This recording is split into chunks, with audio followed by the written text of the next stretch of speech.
Welcome back to our worship tutorial series. My name is Zack. I'm the youth and worship coordinator at Oostburg Christian Reformed Church. We have put out an introduction video where we talked about the music theory, the math behind what we're trying to do with worship guitar. And we put out a video where we talked about playing in the key of G, just an awesome key to play worship in that's just really versatile all over the fretboard. So make sure you watch those. Another great key for playing worship in is the key of E. So we're going to talk about that in this video.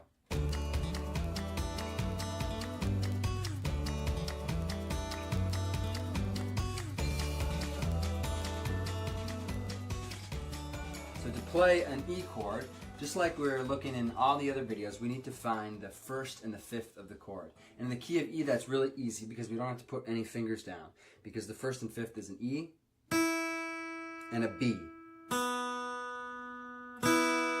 So the first and second strings are going to be left open throughout all of these chords so that you get that first and fifth going the whole time.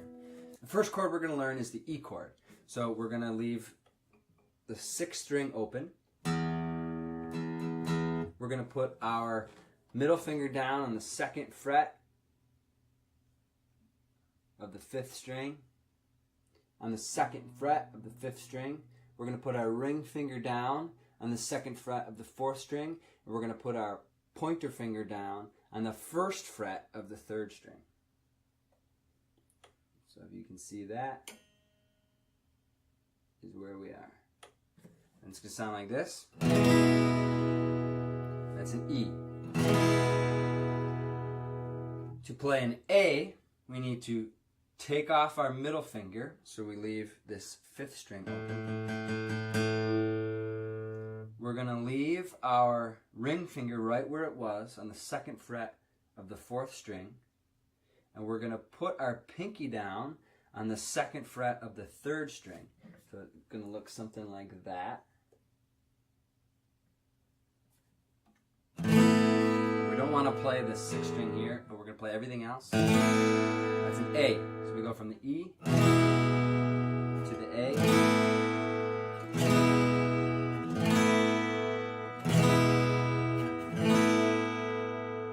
Now the next two chords we want to learn are just this same A chord shifted up. So what we're going to do is we're going to take our ring finger and our pinky finger, we're going to move them up 2 frets so that they're on the 4th fret. And we're going to put our pointer finger down on the 2nd fret of the 5th string. So it's going to look like this. Get my middle finger out of the way. And there's your B. Now if we take that same shape and we go up 2 more frets again to the 4th fret, so that my pointer finger is on the 4th fret and my ring finger and my pinky finger are on the 6th fret. That's our C sharp minor. Back down to the B. Back down to the A. And the E. C sharp minor. To the B.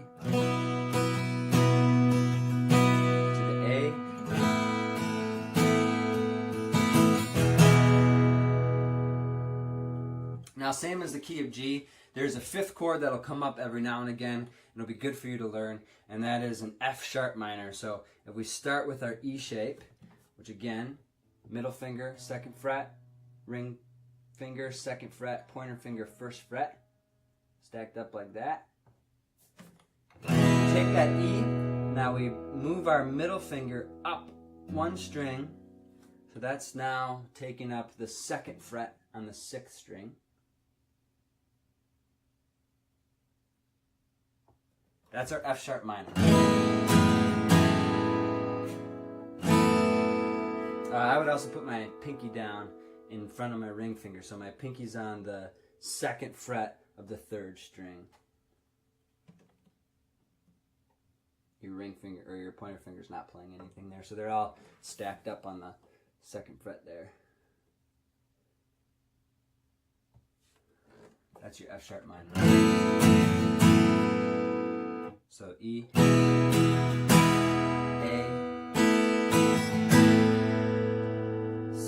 sharp minor, B, F sharp minor,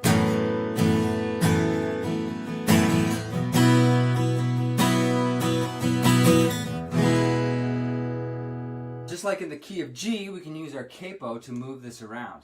So if you remember, our G shapes started here on the G and got higher as we wanted to capo up. But we can't go lower than a G with the G shapes because we can't capo lower than the bottom of the guitar. So we miss out on the E, the F, and the F sharp. If you have to play in the key of E, F, which piano players like, or F sharp, that's a good place to be using these E shapes. So if I capo 1, we've gone from an E to an F.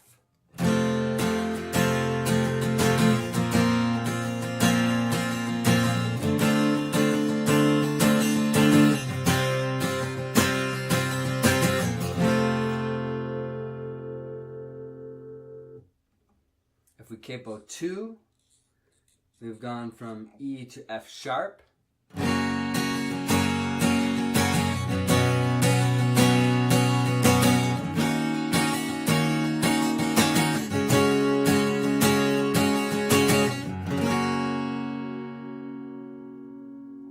It's not too useful to use the E shapes any higher than that because here you're in G and you might as well play G chords there. That would be more common to do. They're a little bit prettier and you're starting to get high on the fretboard again at the tops of these. So you might lose some of your, so your guitar might go out of tune a little bit there. If you're a beginner and that was hard enough and you just want to stop there, that's great. If you'd like to learn a little bit more, keep watching with my more advanced players and we can talk about some of the flourishes that we can do with the key of E. Just like the key of G, this is a really, really fun key to play in. We can take the whole shape and move everything up so that our E starts here now, where we have our pointer finger on 7 and our ring finger and our pinky finger on 9 there. Everything's really open. We can pull off the pinky finger and go from 9 to 8, where the middle finger just takes that place.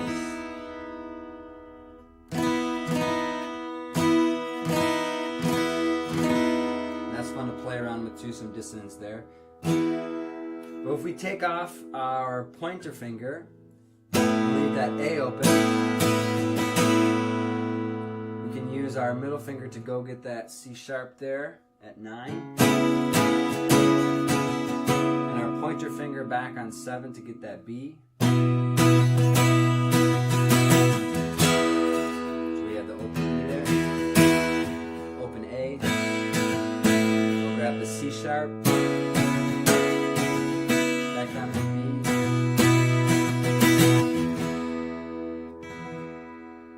And we can play with that dissonance between the 9th and the 8th fret there throughout all those chords too.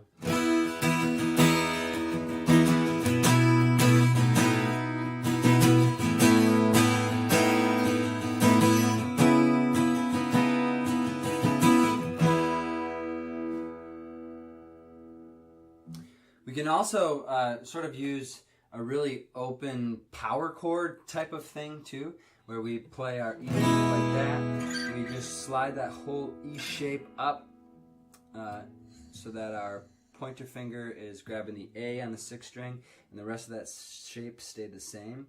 We just bumped it up so it's on 7 and 6 now instead of 1 and 2. That's an A, and we slide that up 2 frets, that whole shape. That's a B. 2 more frets and we got a C sharp minor, but we have to take off and mute with our middle finger on the 3rd string. Back down 2 to the B. We can add our middle finger back in there. Back to the A.